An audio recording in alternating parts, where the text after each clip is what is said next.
చేపలు చెంబు తీసుకొని మీరు కొట్టినటువంటి కొబ్బరి చెప్పులు కన్నులు ఉన్న కొబ్బరి చెప్పు తీసుకొని ఉదయం ఎక్కడైతే కూర్చున్నారో అక్కడికి వెళ్ళి కూర్చోవాలి. దగ్గరికి ఆశీర్వచనం పడతారు, అక్కడ కూర్చోండి.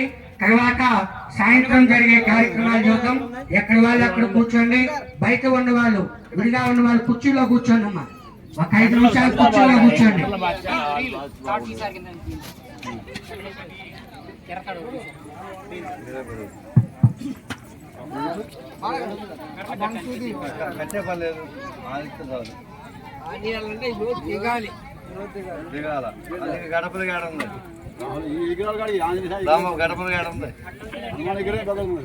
అందరూ ఉదయం ఎక్కడైతే కూర్చున్నారో అక్కడే కూర్చోవాలి. మీరు